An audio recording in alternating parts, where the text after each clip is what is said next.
What's up, bitches? This is your host, Cornelius, with Manscape. Thank you for tuning in today. Tonight's episode is brought to you by Period Pals. Are you sick of having your period without a comfortable stuffed animal full of corn on your stomach? Well, we got a big solution for that. We're going to sell stuffed animals filled with things that hold heat, and they're going to get you through that period because we care about women. Today is National Women's Day, so we're just going to we're going to kind of care about you today, ladies. So today is my guest, Bradley Deeter. Hello. He is Bradley Deeter. Thank you for joining me today, my friend. I'm very excited to have Bradley on this podcast. He's a good dude. We're just going to talk about some stuff. Deeter, what has been up my brother? I mean, not too much, man. Been working a lot. Been going to school a lot. Just kind of the basics. Gets you through the life every other day.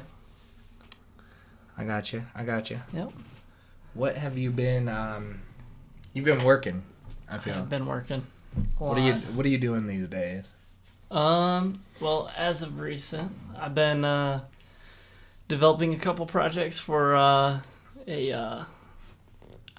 say a bigger scale company for automotive engineering. And then on top of that, I've been working on some racing engineering. So that's been pretty cool. That's awesome, man. Yeah. You think you dig this more than previous studies? Is this kind of what you want to focus your energy on, or? Definitely. Really? Yeah. Do you find it difficult? Because it sounds pretty hard to me. Like I've met people that have studied engineering and they're like, "Wow, fuck this." Like, do you think you're cool with it? To those people who say, like you said, kind of fuck this. Yeah. I'd be surprised because honestly. I mean, it is a lot of studying and a lot of due diligence, but really, I don't think it's that bad. Really? Mm-hmm. You think you're kind of built for it? Is this the path you want to continue on? Is this what your calling, you feel? I would say so. Really? Yeah. That's badass, man. What do they expect from you? Because you're still in school, right? You're still studying? I am, yeah. I'm going to Bowling Green. Okay, and you, what's this company expect from you that you didn't really foresee? Because they kind of want you to be a full employed person right now, right? Like you're legit working. Yeah, that's I'd say that honestly that's what's kind of surprising. I started off in this job just kind of working as a temp job, just kind of co-op. Get your foot in the door kind of thing? Exactly. Yeah. And once I started, they loved it. So it was just a full foot in the door. Just kind of heave-ho and let's go. Fuck yeah, man. Yeah. They think you're doing good there? From what I've heard, everything's been positive. Hell yeah, man. Yeah. That's what I like to hear. Do you think it's do you want to stick with this company? That's kind of questionable. Yeah. I love it there. I love the work that I do. Design engineering is definitely my call. I love making products, building things that'll make things better for tomorrow so you can have them and they will last and be sustainable. But, it is a smaller company, so there's some limitations, but I honestly, I think I can overcome them and I think I can be the one they're looking for. Hell yeah, man. That's what I like to hear, dude. Yeah. When you say smaller company, I feel like we won't say names of the company, but these guys, they produce shit for massive amounts, right? Oh yeah, that's what's definitely surprising about them. Cause when I went in and interviewed initially, I went in, I answered all their questions and everything, and they said, "Do you have any questions for us?" And I think that might have been when they were a little surprised. I said, "Yeah, I know what you do and I know what you make, but where are you? Because I've never heard of you." And they're actually one of the original, what they call it is original equipment manufacturer. That's OEM. Okay. So you see that all the time. You don't really think anything about it. So basically what we do is we make the parts that go on your product initially. Before you even think about, maybe I need to replace this part. Stock shit, right? Exactly. Yeah. Okay. And they said, we provide 80% of the OEM market. And I said, 80%? How is that possible? And I've never heard of you. No shit. And, that's amazing. And getting into deeper talks with them, As it turns out, they're a major company. You'd be shocked. We make about 60 million parts a year. Jesus Christ. So we make a ton of parts, but yeah, I mean it's pretty surprising to get kind of into the industry and kind of see, whoa, I'm doing this on such a large scale. No shit, man. Especially just straight out of school, like during school. School, yeah. I'd say you're pretty blessed with like the career path you're on. No, definitely. That's going to sound sexy as fuck on a resume in the future, right? And that's one of the things I've been excited about. Going to school still. I've had a lot of guys, they're looking for jobs and they're saying, hey man, I'm having such a hard time. And that's something I didn't have. And it's shocking to me that such an opportunity has been just laid upon me. No shit, so, man. Yeah. It sounds like you're almost a natural at it. You think this is your knack? I definitely. Really? Yeah, without a doubt. So do they take care of any of your schooling, or is that all out of pocket? That's the thing that's kind of exciting and also nerve-wracking for me. So far, they haven't paid anything, which, I mean, it makes sense. I get it. But getting further into it, if I get hired in once I graduate, they pay a substantial amount of what I've actually invested in myself to make them better for. So almost a reimbursement kind of thing? I'd have to say about 50-50. Oh, shit. Yeah. Fuck yeah, man. Which, I mean, kind of thinking about that, you think 50-50, I mean, that's still a bunch of money, but the way they do it and looking back on it, it's kind of like, that is a major investment. Like, we're talking about, like, 10, 20 grand plus, and I'm like, that's a lot of money. Yeah, absolutely. Yeah, you're going to BG, right? Yeah. That's not a cheap school by any means. Bowling Green State University. Yeah, absolutely. That's a badass school, though. Definitely, they have a little bit of a party vibe, but in the engineering technology school, we kind of get to business. We stay focused, but yeah. Do you think that's with everybody there, or is that just kind of your ideal on it? Maybe a bit more of me. Yeah, because it's better that way. Obviously, I mean, you're getting shit done. It's working out good for me, but yeah, there have definitely been some other guys who are you sure you're right in the right kind of thing? Yeah, absolutely. So, yeah. I went to a frat house in Columbus, OSU, and these guys were all engineers. And you'd think they're geniuses, and you'd think they're focused. These guys had a fucking toaster on their couch. It was the most disgusting. Their kitchen was in a goddamn dungeon. So I feel like you have to be very focused to get through this shit, and I almost feel like something like an environment like that's not good for productivity almost, you know? Yeah, that's what would be surprising. I mean, the way I always looked at it was being a kid in high school, I thought engineering, wow. That's kind of a thing I don't think I could achieve. Like, that's like I'd basically be a doctor, but of manufactured parts rather than it's next level shit. Exactly. Yeah, and that's what I thought going in. But I mean, I'm in the middle of it and I'm in the midst of it, and taking a look around, it's not as appalling as you'd think it'd be. It's actually pretty natural, at least to me. So, yeah, absolutely. When you were in high school, were you top of your class? Were you always taking the next best thing, or were you just like skating by? Like, on an educational basis, is this something that you had to push for, or is this something that you've kind of naturally fallen into and school has never been an issue for you? I'd have to say yes and no. For me in high school, it's kind of the classic underachiever, underdog that you'd kind of think. Yeah. I mean, I was always in the advanced classes, so I was in like advanced biology, calculus. Fucking nerd. It's a good life, believe it or not. Yeah. But that's a good basis.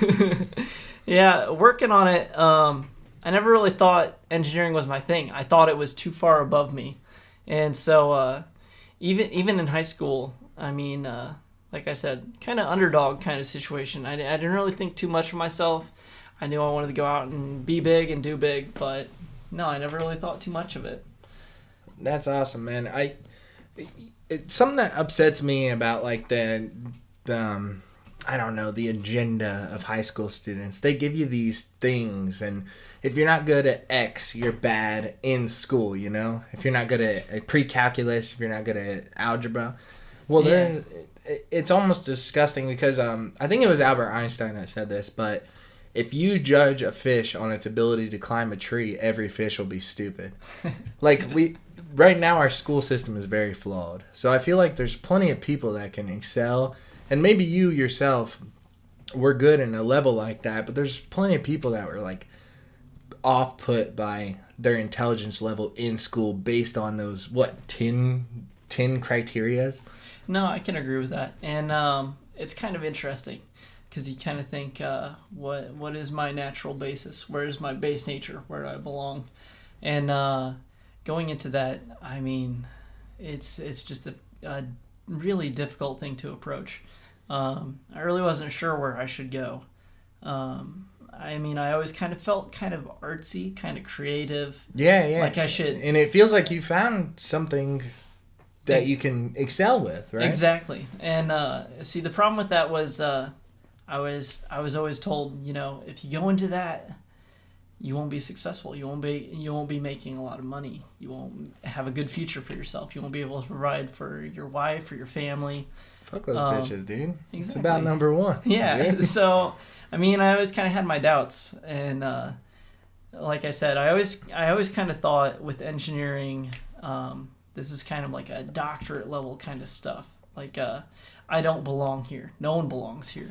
But it's been the opportunity that's been given to me, and going into it, I've been shocked and surprised to find out that it's actually really where I belong. So that's awesome, man. I think it took quite a bit of balls to kind of jump on board with something like that. You found other things. Something I enjoy about you as a person is you like to experiment with things. Like 3D printing, for instance. That's something you've gotten yourself into, and you kind of like to tinker. Do you think 3D printing's like a base of what you've done with your work, or is that something that is just a hobby? 3D printing is really interesting. Going into it, I kind of thought, this is a good area for me to kind of get a basis of formality with engineering and kind of, work myself into the way of the matter. Because it's really surprising to think, but engineering is a lot of thorough thinking and how can I make this work? How can I make this work better? And the way I thought of it was, if I get a 3D printer, I'll have to be making a lot of stuff for myself. And so I thought, if I go into this, I can kind of, develop myself further to be better at what I already want to do. It's kind of part of your arsenal for your career almost. Exactly. Yeah, that's so awesome, it's kind of man. like a self-investment. Yeah. But it wasn't cheap at all, right? No, not really. Honestly, this is where I got surprisingly lucky. Going into engineering, I started out my first semester, and I finished it out, and I had this feeling like, this could be something I could get really interested in. And so as soon as I knew that, I immediately started seeking opportunities, which is, it's surprising, but not very many people do that. And so even after I had my very first semester of schooling, I went out and I started seeking these companies, and I said, hey, I started engineering school. I'm really interested in the subject. I know a lot in general about kind of like what it's about, but at the same time, I just started, so I don't really know anything, but it's kind of a subject I'm really interested in, so where can you take me? And I got fortunate enough to where this company, they were kind of like, hey, we see your interest, so what can we do for you? And going into that, that's kind of where this whole journey began, really. And a journey has began. And yeah, it's been absolutely, amazing. man. So I've always known that you were a smart dude because it takes balls to kind of jump into career paths like this. Like me, I went to Hawk in college for firefighting. My sole reason to go there was because I knew they wouldn't look to see if I had an ACT score. I kind of skated through as well. But for you, I mean, you did things that you knew were going to be hard, and you pushed through it. What else did you do in college? That is where it kind of becomes interesting. Like I said, going into engineering, I always kind of put it on like a doctorate level. I always thought those guys are the very top of the peak. There's no way I could ever compete with them. Yeah, absolutely. It's like the forbidden fruit. Exactly. You don't fuck with that. Like you see those guys and you think there's no way I could mess with that, because those guys are they're out of my league. They're on the top of their shit. Yeah. And so going into engineering, it's not something I even approached. I actually started out in nursing school, which would be I don't know, kind of surprising. Honestly, to the majority of people, they're like, "Wow, a male." Yeah, it's about sex, right? Yeah. Do you think they were surprised that you were a dude in nursing school? A little bit. And it's funny because you kind of have these people who are like, "Oh my gosh, like there's this dude who wants to do nursing. Yeah, please do my nursing." yeah, that's awesome. Yeah. And you're like, you get these people who are like, please take care of me. Hey, I have my asshole hurts like a motherfucker. Take a look at this. Did you base that off of so your mom does? I call your mom the Sandman because she puts people under before surgery. That's correct, right? That's a badass name. Your mom's doing shit. Do you think that is Did you kind of base your first step off that? Because when we're young, we're imprinted with these ideas. And you saw your mom being successful. Your mom was very successful. That is... Is that what led you to that, you think? You just described it perfectly. Really? Basically, I had all these pursuits. I said, I love airplanes. Airplanes are really cool. I'd love to learn airplanes. And fuck yeah, they're cool. But I was always told, like, if you go into airplanes, you have to travel a lot. And, traveling a lot, that's not a good basis to make a family off of. Fuck that, dude. No, because you're flying a plane. Yeah. So, no, I mean, I kind of turned away from that, Based off that issue? Yeah, I could see that. Being myself, I'd like to build a family at some point. I get that, yeah. Kind of have a solid foundation. So I kind of turned away from that, and I said, I like tinkering with stuff. I love Legos. I love messing around. I love cars. So I was thinking, I want to be an auto mechanic.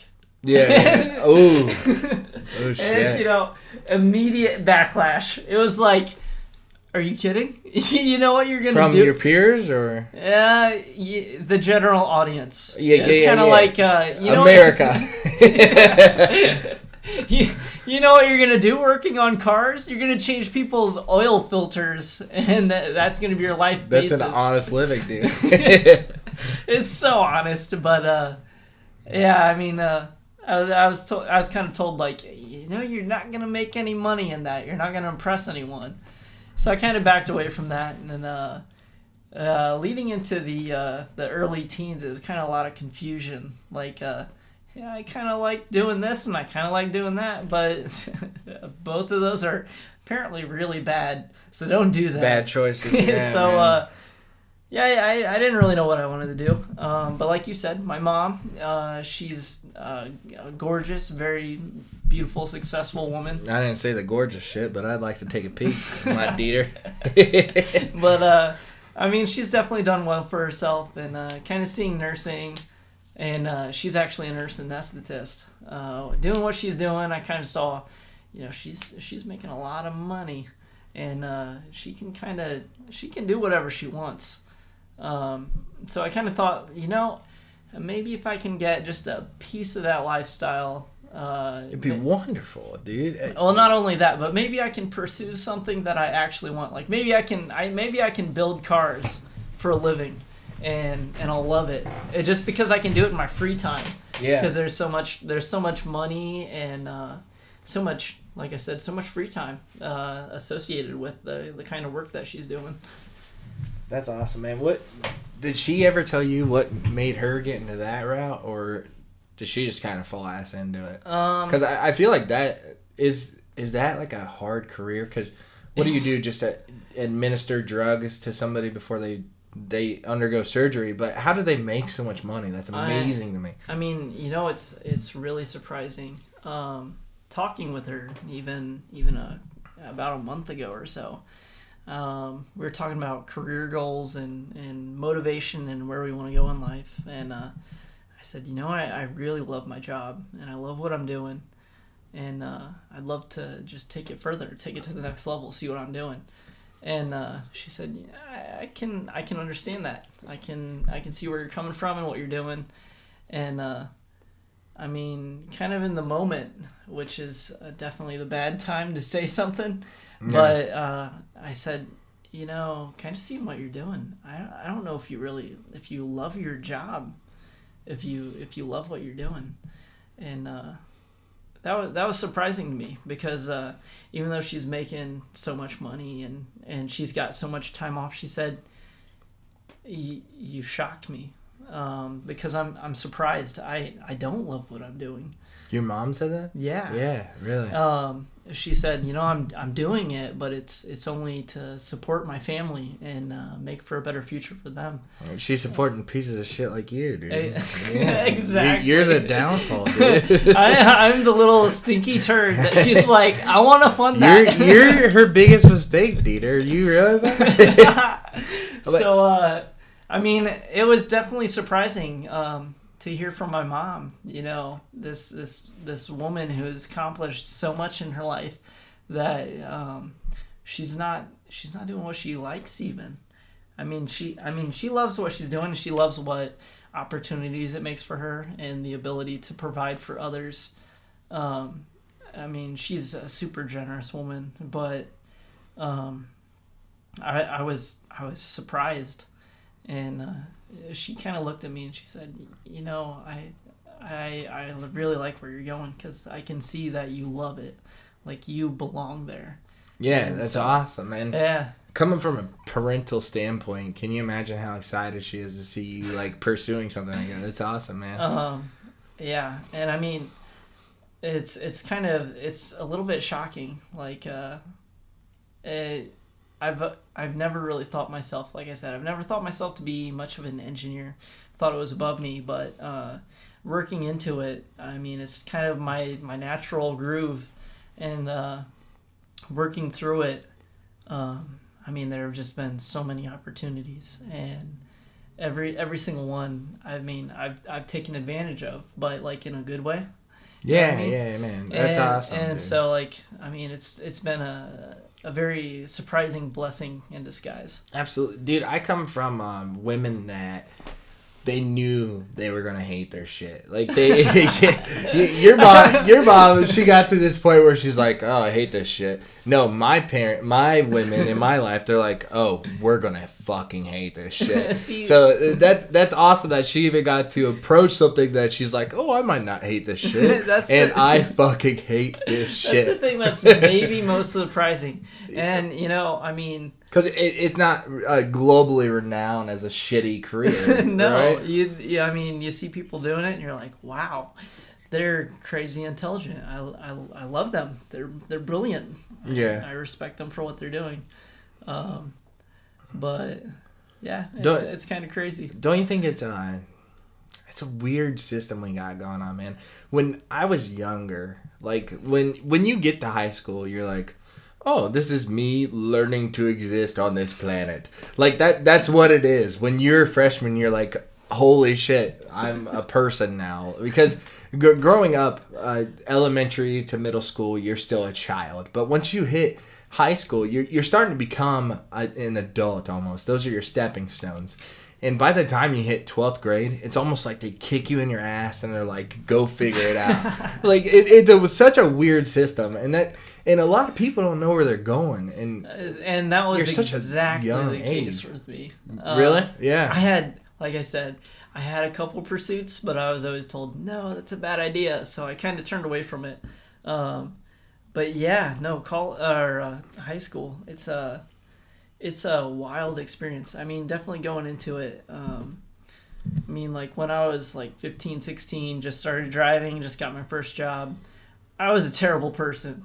Like, I'd hate to meet me from back then. Oh, fuck yeah. Fuck yeah. I hated Cory from fucking high school, dude. Like, there'd be like, hey, you were scheduled to work. Like, that would happen. And I'd be like, you guys know I had other things going on. I didn't tell you about them, but they were going on, right? They were there, yeah. What a bad person. Yeah, man. It's crazy the evolution of a person from like every 4 years you're almost a different person. Scientifically, your cells and everything. You're 7 years. 7 years. Yeah. Technically, every 7 years you are a different entity. Every single cell. But that's pretty cool, right? Because something holds on. Because Cory Surber is still in there, so that almost leads to me to think that there might be a consciousness, like it exists somewhere in there. But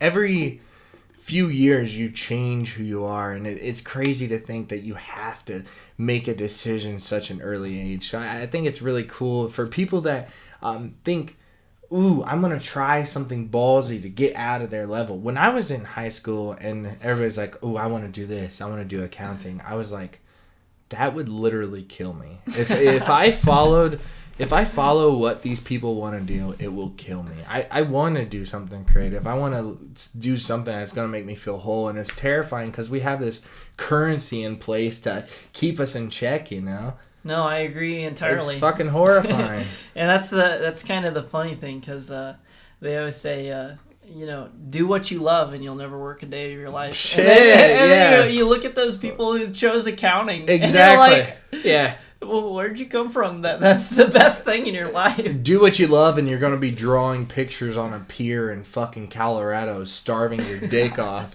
Don't do what you love.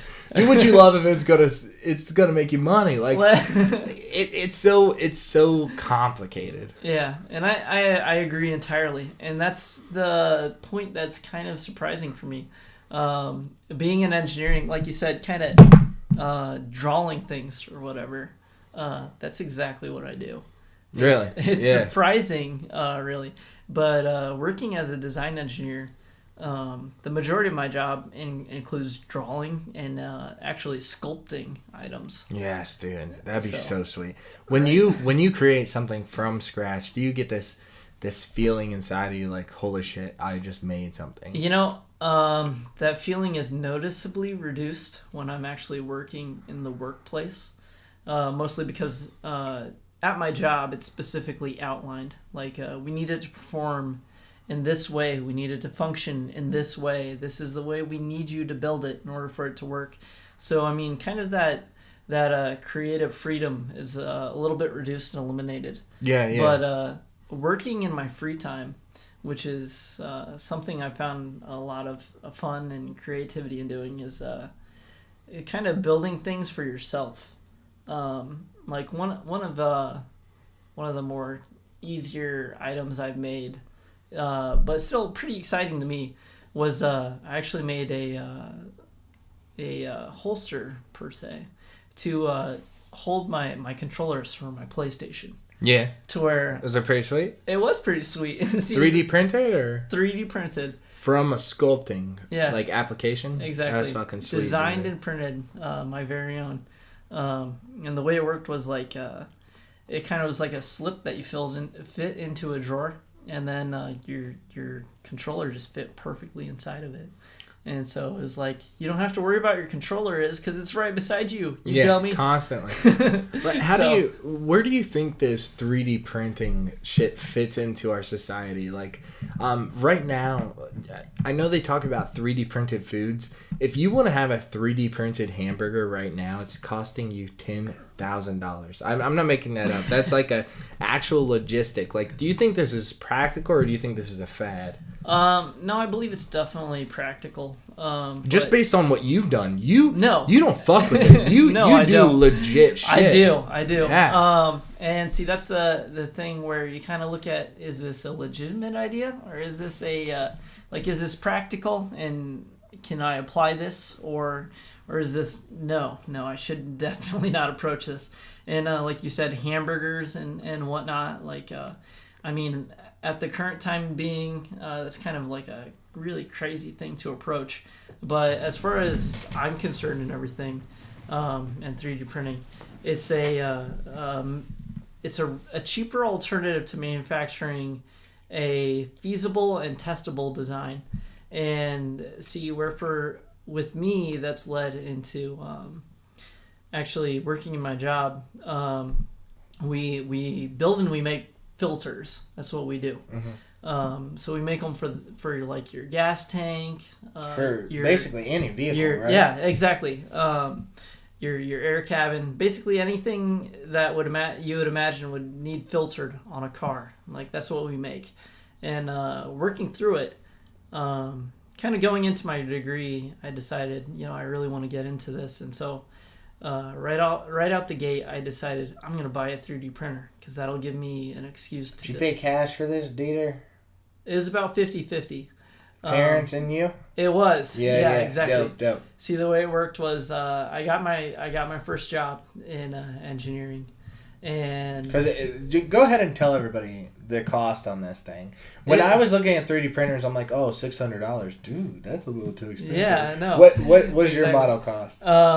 I looked around a lot because I wanted to get something good that would sustain my needs. And you know what you're looking for. Exactly. So there's no. And so yeah. The printer that I invented, I decided to invest in was about $1,250. Okay. So $1,250. It's dope though, right? So yeah, no, it's super dope. Yeah, fuck yeah.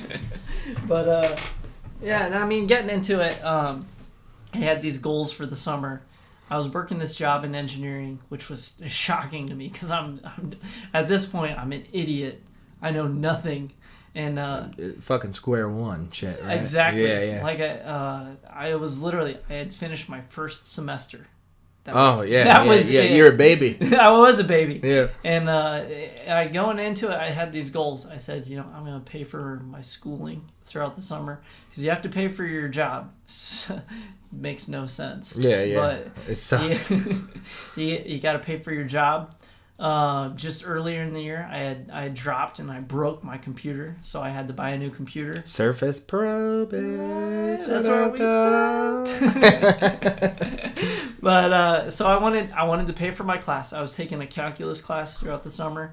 I wanted to buy a new computer for myself, and then I also wanted to buy a 3D printer. That way I could, further my interest in modeling and creating these parts. That's smart, dude, because with that amount of money, you could have easily made sweet modifications to your car or your gaming lifestyle, but you put it towards something that would pay off in the end. So that it takes discipline almost. Yeah. I mean, you do fuck around on it, which I find very interesting that you have this you have almost like two sides to you.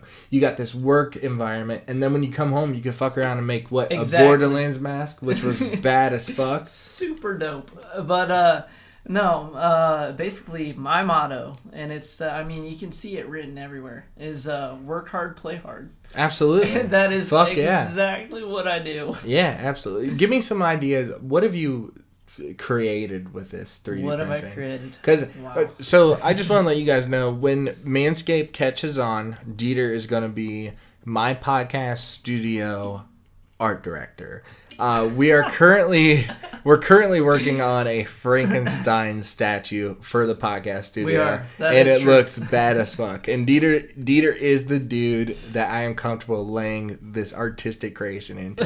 What have you done? Because I've seen a few of your art pictures. Give me some ideas. Oh boy, I mean it's tough to go into and cover it all. Which is awesome that you've done so much. But yeah, starting it out. I had a girlfriend at the time. She, yeah, right. she smoked a lot. I tried to get her away from it, so I bought her a vape for her birthday. Portable vaporizer, get some nicotine, but stay away from the cigarettes. We know what you're talking about, bro. So one of the very first things I created was a customized, personalized tip for her vaporizer, and that was so she could kind of, this is mine, and this is what people have built for me, and I'm excited and happy to have it. But That's awesome. Yeah. Did it turn out nice? It worked out pretty well. She still didn't care. She still smoked cigarettes? Or? Yeah. No. Yeah, she smoked like a train. Hey, man, that is a neurological thing. That's a hard one to crack.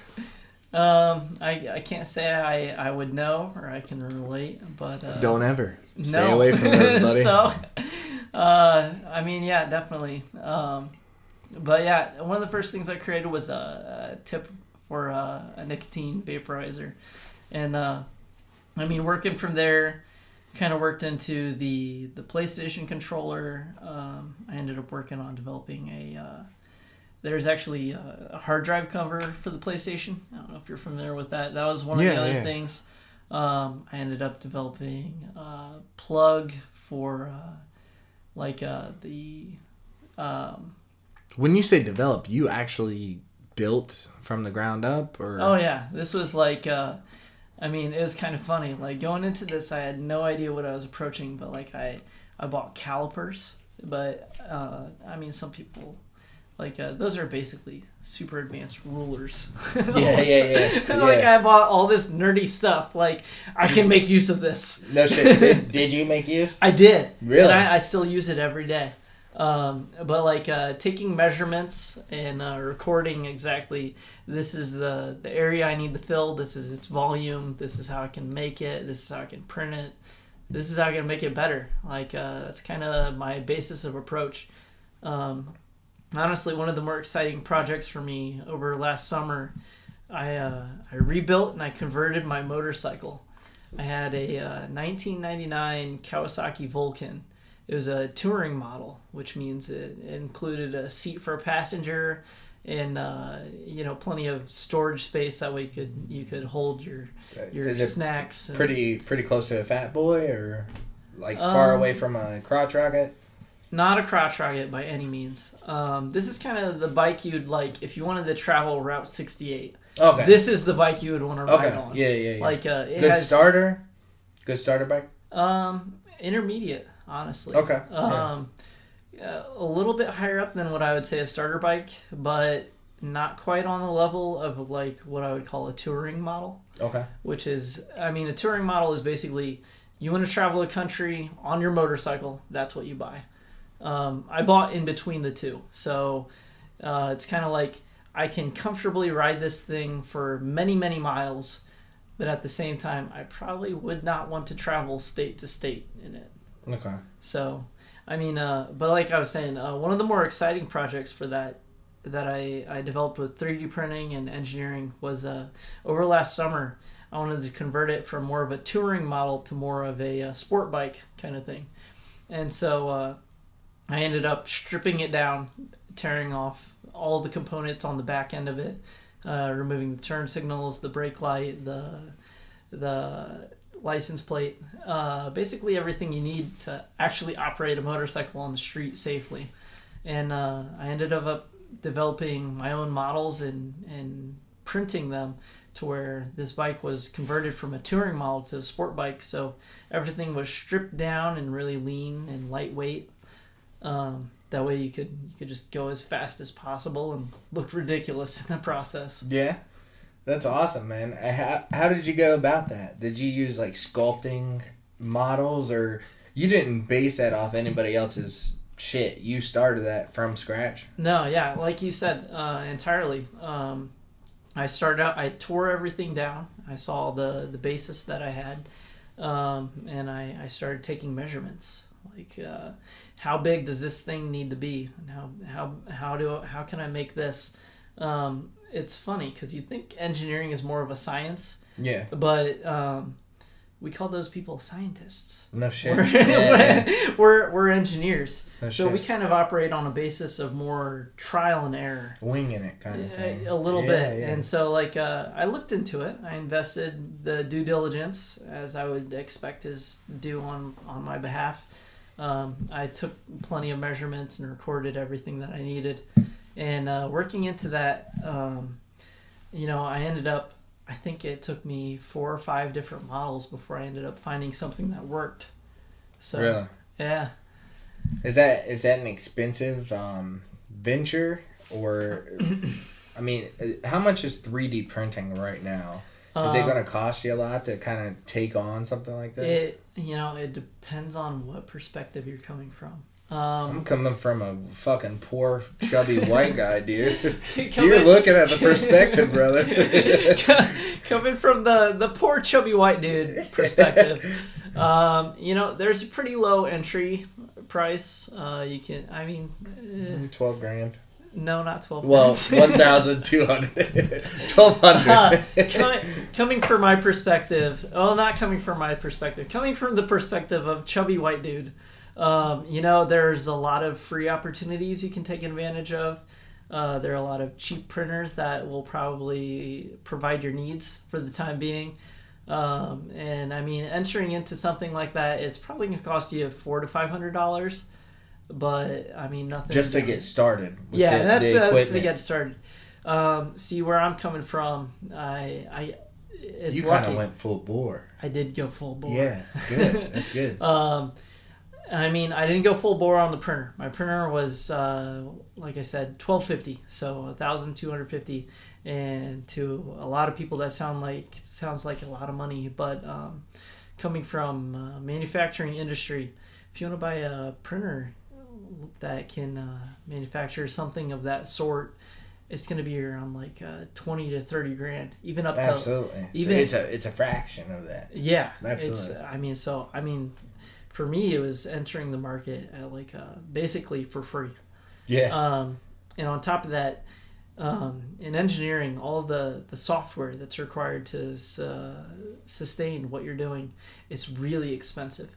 Like the software I work on a daily basis, it costs about 7 to 8 grand just to buy like a single license for a single person to use it. And luckily for me, they offer a student version. And so I can use it for free so long as I'm a student. The only downfall or the only drawback with that drawback is I can't sell anything that I do. Really? Yeah, I have to do it for free. So wait, so if you create something based on this software, you can't sell that thing? No. What? So that's fucking bullshit. Even if I create, how are they gonna know? Even if I create some next level genius stuff, like you have to give them credit. I can't sell it. I can't take any money for it. What? So, Dieter, how are they going to ever know? Exactly. How are they ever going to know? It'd be a little hard to track. It'd be fucking impossible unless they figure out how to throw a thumbprint inside of your 3D printing. You could absolutely get away with that. That's true. Yeah. And see, that's where I'm kind of lucky because my employer, they have this software that I use, the student version of it. They have the full version of it. Like I said, it's $7,000 to $8,000. So long as I'm working for them and I'm working in their interest, I can use it for free. Okay. On my behalf, it's free. On their behalf, they have to pay $7,000. They gotta pay some money, but they can make up for it in a couple sales. Exactly. For sure. So. All right, Deeter. We're gonna take a quick break here and get back to you guys with some sponsors. But when we get back, I want to go into I know you're talking about getting your own place. I want to talk about the whole college environment. So we'll get right back into that when we come back with you guys with some Manscape. All right, guys, welcome back to Manscape. This episode was also brought to you by Jerry's Edibles. Are you sick of smoking weed and having panic attacks?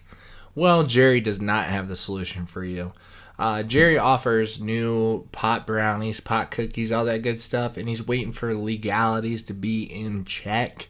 So just keep your eyes out for Jerry, and he's going to be around. Jerry, thank you for sponsoring today's podcast. Back to Deeter.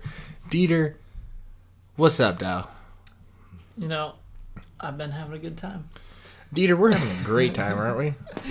Deeter and I, we went to the old Bourbon Affair, had a couple of whiskeys. A little whiskey. What did we have? Wild turkey, honey, and ghost pepper. I think honey and something hot make a perfect. It was so good. It was super good, right? It was super good. Y'all go get drunk and try it. Yeah, for sure. Deeter, you haven't been drinking your whole, college life, right? No. When did you start drinking? I mean, I feel like that's something that's... It's not surprising to people who know me, but it's surprising to people in general. I didn't start drinking until I was 20 years old. That's not too crazy. So, basically legal. Yeah. And like you said, not too crazy. That's the thing that's surprising. Because most people are like, I started drinking when I was 16. And I'm like, I didn't. Meet me outside, how about that?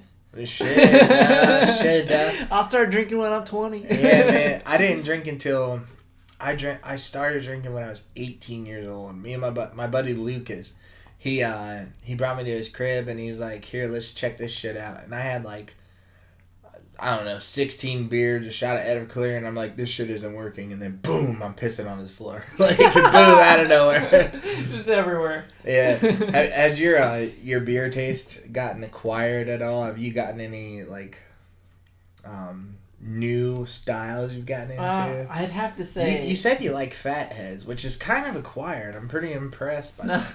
Definitely, and I mean that's something no one tells you about when you start drinking. They don't say, "Hey, you're gonna start off with some really sugary stuff, and it's gonna rot your stomach, and you're gonna throw up everywhere and hate it. And you're gonna fucking hate your exactly. life. You're gonna hate it." And no one tells you about that. So, like I said, you kind of start off with that basic. You drink the sugary stuff, you hate it, you throw up everywhere, and you hate yourself for it. The prerequisites, exactly. the fun stuff. So you're working yourself into drinking. Yeah. And then you kind of work into the entry level beers. And I have to say it's like Coors Light, Miller's Light, Busch Light, and basically anything light. Yeah, anything with the word light at the end. Anything is a step above where you started, but not where you should be. Yeah. And so then you kind of work from that base of, there are these light beers. These bullshit beers. I enjoy them because they make me drunk, but they don't make me sick. Yeah. But then you kind of figure out they do make me sick, just in different regards. Just slower. Yeah. And so then you kind of work into the regular beers. So then you have Busch, Miller, Bud, Guinness. And I mean, you kind of work up from there. Like I said, there's Guinness, Samuel Adams, Yingling. Yeah. And then once you get kind of an acquired taste for that, you kind of move into the crafty shit. Yeah, the craft beers. Oh, dude, I remember when Yingling first started. We didn't have Yingling in Ohio. No. And everybody thought it was fucking amazing. Just because I have a theory, it's just based on where you can get it. So when Yingling wasn't in Ohio, we went to Washington, D.C., and we were drinking Yingling. I was like, oh, this is shit's amazing. Now it's just like, oh, God, it's Yingling, you know?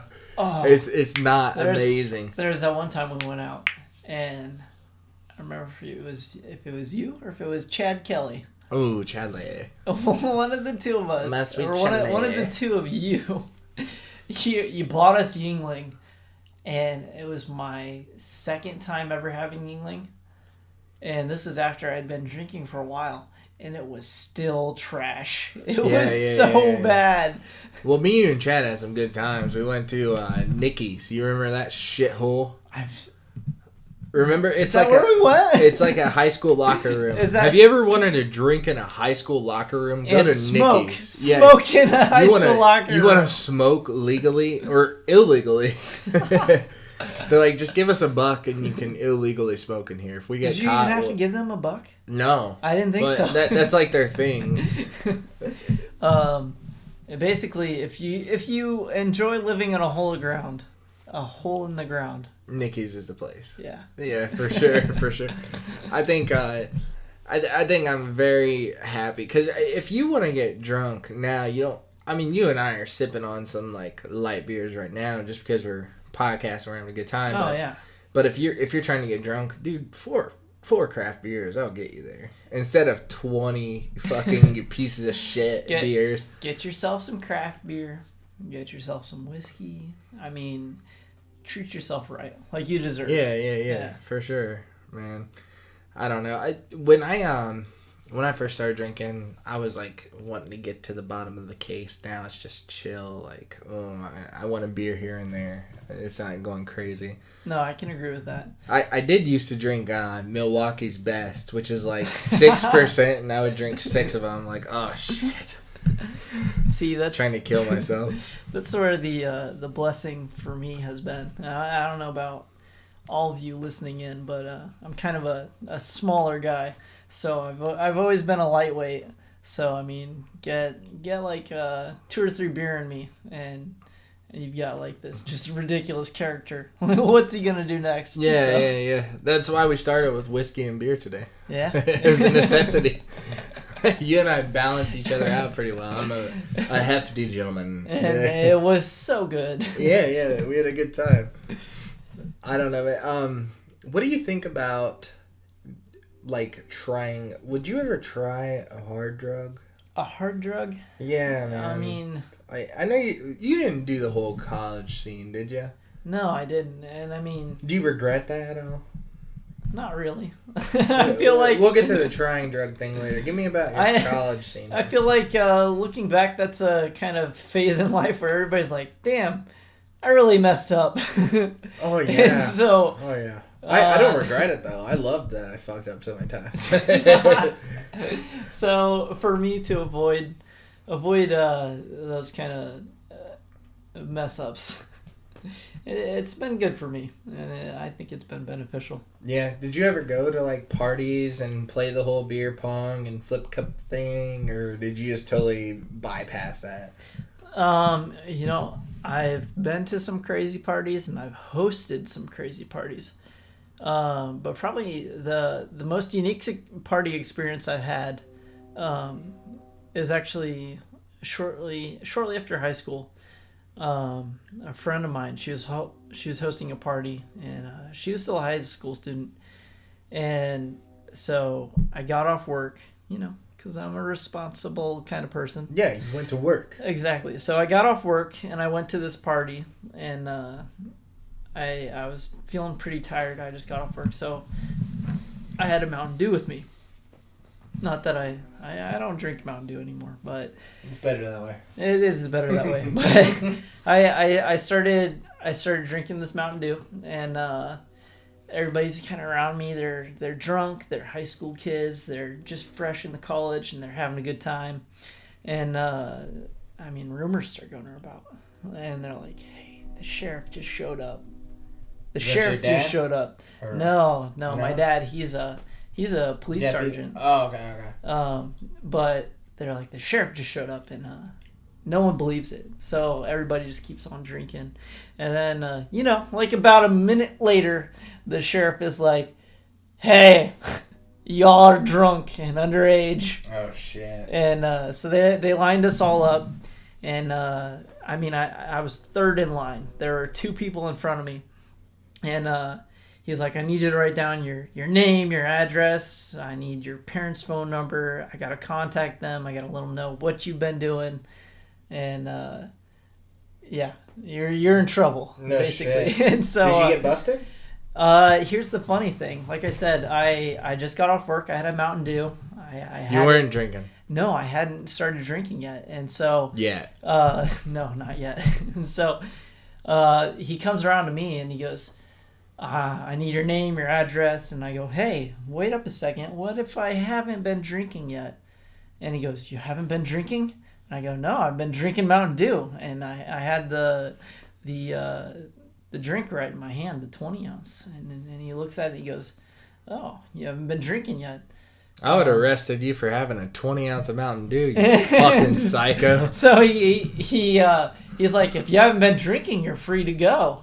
And I'm like, no shit. Yeah, that's awesome. And so he's like, yeah, if you haven't been drinking, you're fine. You're in no violation here. There's no issue with you. And so he looks around at the group and he goes, who of the rest of you haven't been drinking? And everybody else, every single person is like, me, I haven't been drinking. I swear. I imagine it's just like jail. I didn't do shit. I shouldn't be in here. Hand on the Bible. Yeah, I haven't been drinking.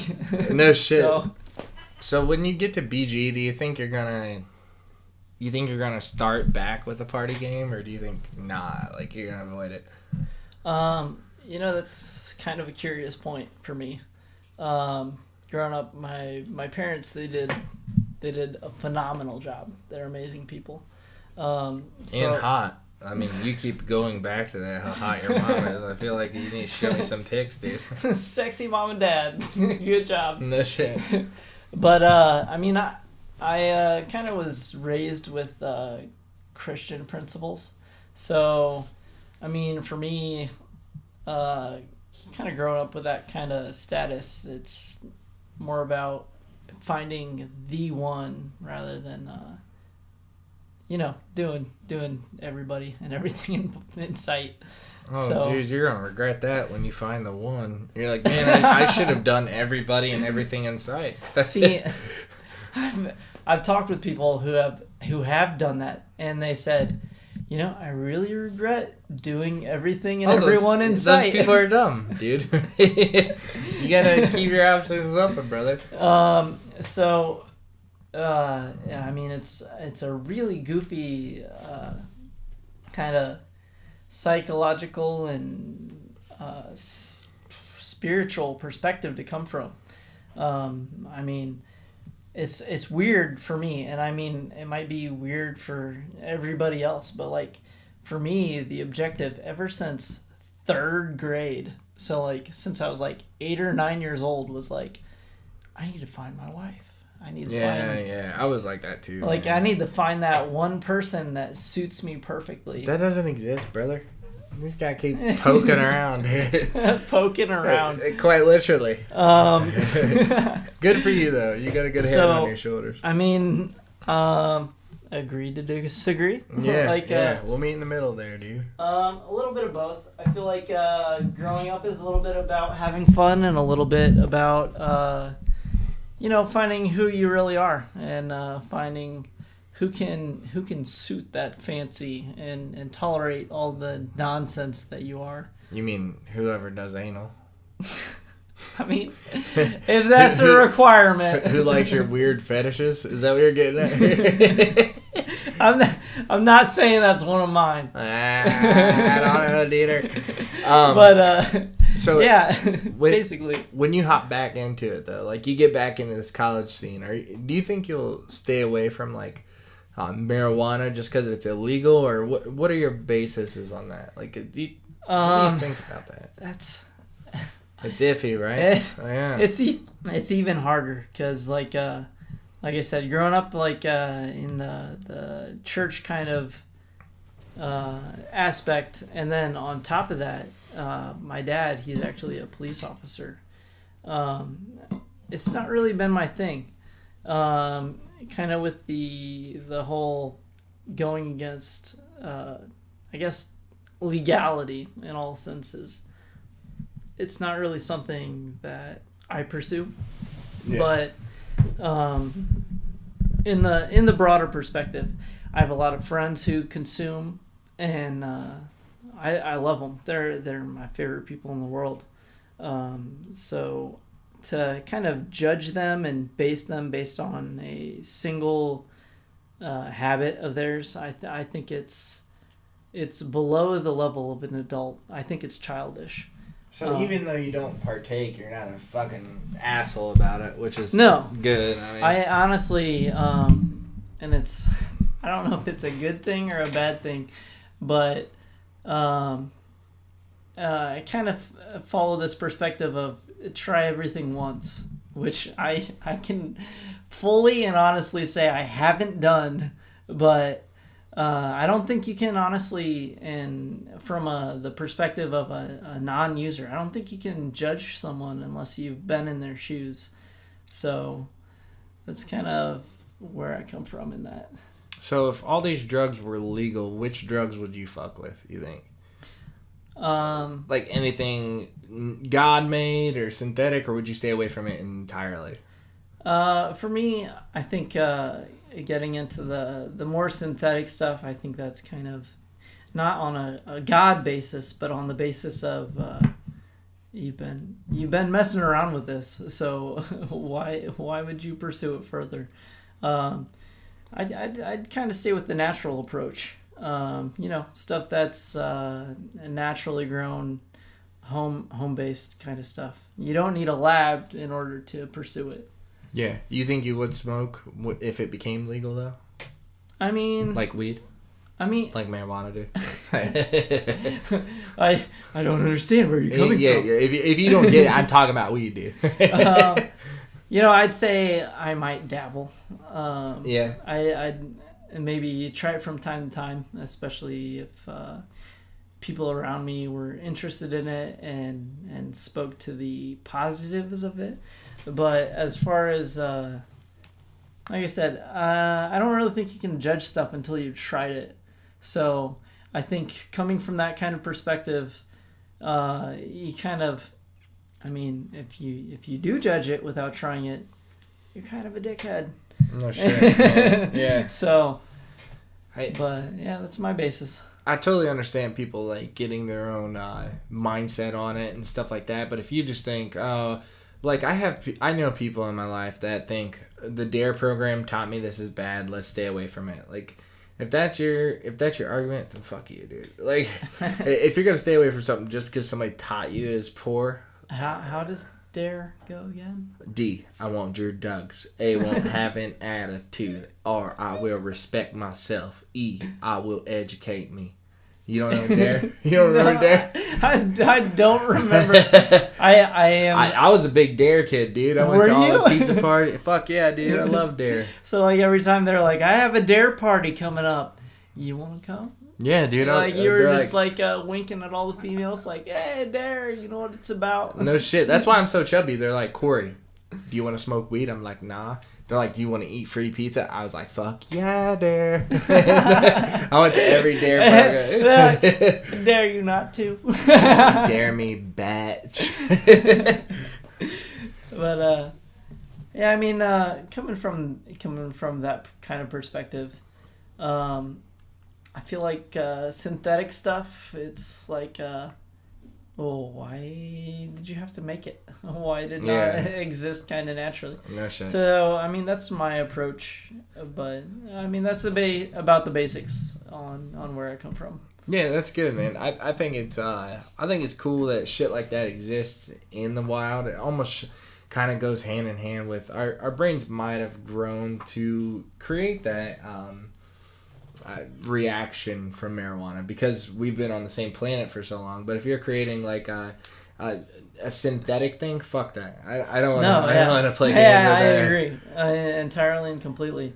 And that's kind of the funny thing coming from like you said, the natural perspective and evolution and everything. I'm kind of like I mean, certain things are necessary to cope with the everyday nonsense that is our lives, but kind of put it in the office side. That's why I like having a beer every night. It's a good reset, but Jesus Christ, I can't imagine being fucking burnt out on something, you know? Yeah. And see, I mean, I've met those kinds of people, and or they're straight gone. Yeah.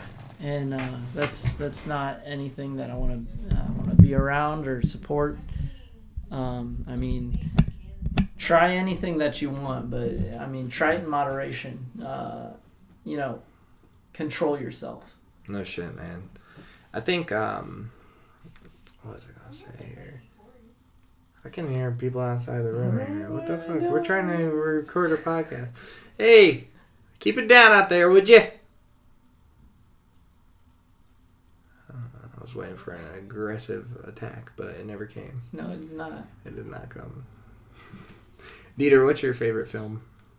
My favorite film? Man, that's a very hard bet. Because I kind of like psychological films that make you really think about things. But at the same time, I also enjoy just kind of the casual, funny things. So I mean, for me, choosing like a number one, that'd be really tough to do. But choosing like a number one and a also number one, I'd have to say Pineapple Express. Yes, dude. Yeah. And you say you don't smoke weed. Fuck no, you. I don't. Dude. I don't. Your favorite movie's going to get 30 times better when you smoke weed. I promise you. So like, I enjoyed the funny things, the silly things, kicking back and relaxing, enjoying the little things, you know. Yeah, that's awesome. Fruit roll-ups. That's it's kind I kind of lost you there, but I love fruit roll-ups too, buddy. When you talk psychological, what do you mean? Like, give me an idea. Psychological, yes, exactly. Which film are we going with? Because I love that shit. My perfect go-to on that, and that's my tie for number one with Pineapple Express of all things. Would have to be what's it called? Inception. Yes, that's a good film. I love Inception because I mean, not only does it question your own reality and all the things that are around you, but it leaves you guessing. It doesn't end on a specific note so much as let you decide. Like leaves the viewer to think. Yeah. Is this the way that I want to go? Do I want to accept that this is the chosen narrative, or do I want to decide that this actually is incorrect and everything I know is upside down? No shit, man. So when that movie came out, me, Mikey, and Ethan Dorsey, you know Dorsey, I don't know if you know Mikey, but we all went to Goodwill, bought suits, and made a photo op of Inception. No where kidding. We would take like cool angles and then Dude, be like, oh shit, the world's turned. Joseph Gordon-Levitt and Leonardo DiCaprio. Yeah, we just redid those photos. It was dope. If you like movies like that, have you seen Interstellar? No. Dude, you'll love Interstellar. It's amazing. Isn't that on Netflix? Yeah. It is. No, it might be on Hulu now. I don't think it's on Netflix, but it's on one of those streaming services. We'll watch it. We'll get a perspective. We'll have. That's what those movies are about. It's a 3-hour movie, but it's a great film, and I love me some Matthew McConaughey and Matthew McConaughey. Matty. Have you seen Ex Machina? Surprisingly, no. And I say surprisingly because I kind of like the anime genre. Like the Japanese, they're onto some good stuff. Like they come up with some crazy stuff where it really makes you think. And that's kind of where Ex Machina or Machina is coming from. But no, I haven't seen that one. No, it's a good film, man. I think super cool. I like movies that, like you said, make you sick almost at the end. Like, what the fuck just happened kind of thing. Exactly. No shit. All right, bud. I think we're kind of getting to the end here. You wanna call it a day, grab some food? I think we can do that. I think we can do that, Deeter. Deeter, thank you for joining Manscape today. I think we covered some sexy-ass topics. What do you think, my brother? I don't know about sexy, but maybe intriguing and rational, maybe. Yeah.